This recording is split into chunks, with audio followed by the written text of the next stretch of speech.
Okay, we are starting the competition today with the oldest prize, the Clark Prize, which was established in 1854.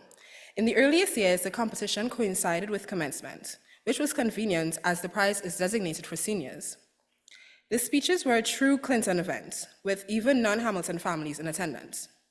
Much as it did in the earliest days, the prize still requires a persuasive speech responding to an assigned topic.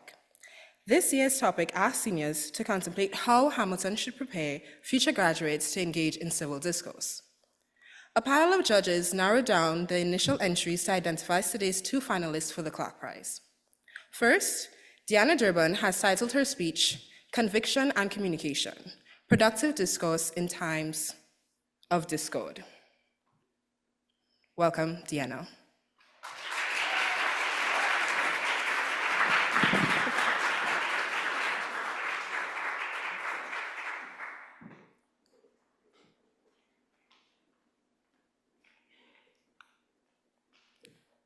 Have you ever talked politics at Thanksgiving or told your friends about the ramifications of some new policy or had a surprisingly productive online communication about politics? You might have engaged in civil discord. We think of civil discord as this big formal thing, but it doesn't have to be. Civil discourse is simply the practice of talking about matters of public importance in a way that promotes knowledge and understanding. And we think of it as this huge formal thing that only presidential candidates or Congress or famous advocates can engage in. And so we think that in times of political turmoil, maybe it can't happen at all. But that's not true. I argue that the best way to engage in civil discourse in 2025 is by talking to people in our communities, having real conversations with regular people.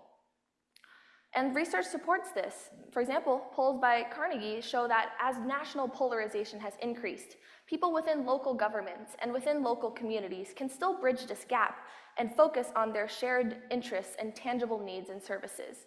Similarly, grassroots communication and door-to-door canvassing are way more effective than some impersonal national ad or op-ed. So, in order to communicate within our communities and make these genuine connections, we must be able to advocate for our opinions, as well as listen to other people and try to find this common ground. I think that Hamilton can help prepare us to do this in two ways.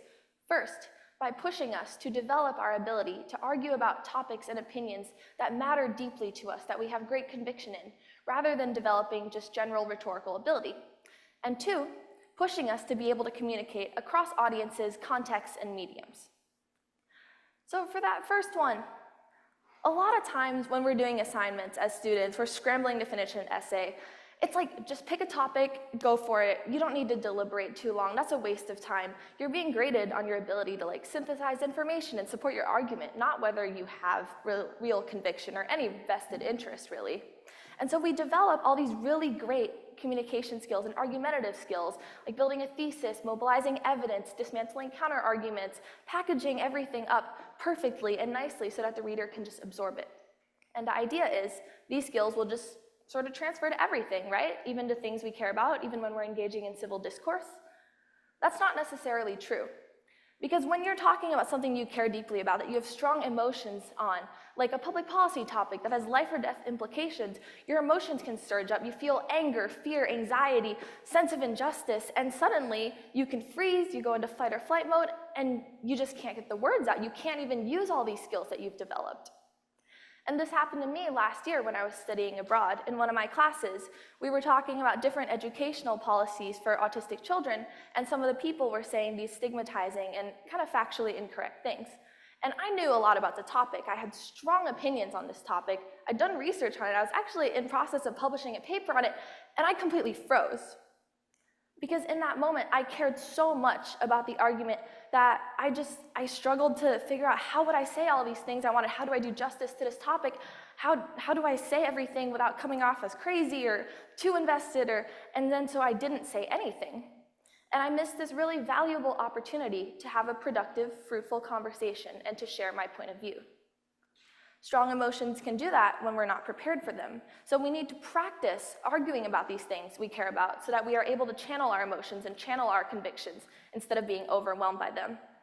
And research shows that in, for example, debates or lawyers or negotiations, genuine emotion, when used correctly, can improve your efficacy, Like anger, for example, can trigger justice-based decision-making in other people.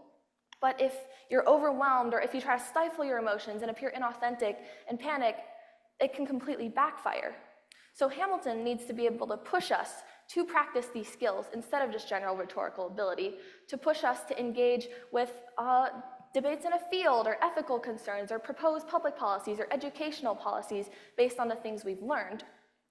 Potentially integrating this into SSIH courses, for example, so we're not only learning about all of these very important topics, but producing our own ideas and our own convictions.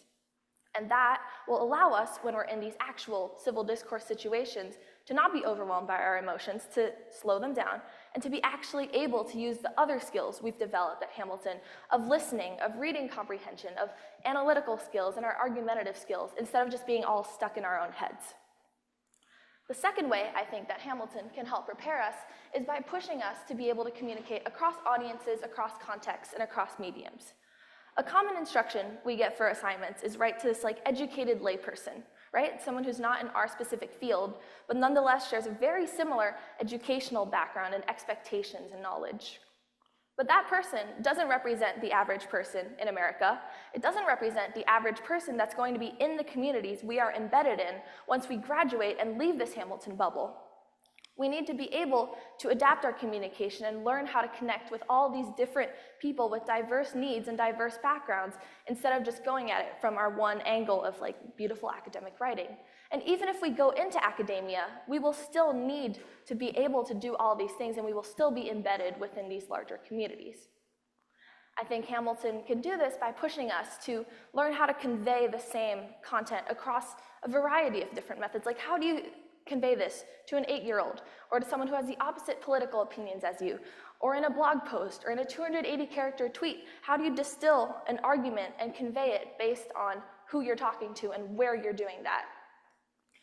So one of the assignments that I really liked in my time at Hamilton was a popular press critique in my neuroscience class, where we read this news article about a study, we read the actual study, then we had to write a response aimed at the other people reading the news article, addressing where it fell short and why that was important. And I think assignments such as this can really hone our critical thinking skills to establish which part of an argument do I really need to convey, how can I convey it, which parts are extraneous, can be skipped, which details are important and actually do provide important context, and force us to think critically about how we communicate. And this will help us when we are communicating about those topics that we care deeply about in the future across all of these different contexts. So, in sum, right, the future of civil discourse is within our communities, within having these genuine conversations with real people around us. And Hamilton can help prepare us for this by, one, pushing us to practice developing conviction in all of the things that we care about, so that when we are in these real situations, arguing over a topic or opinion we have so strong emotional attachment to, we are able to calmly do that. We are able to use our other argumentative, analytical, comprehension skills to properly engage with a debate. And two, by developing our ability to communicate across different people, across different contexts, to meet every single person we talk to where they're at and actually have a productive conversation. So, in other words, conviction and communication. Thank you.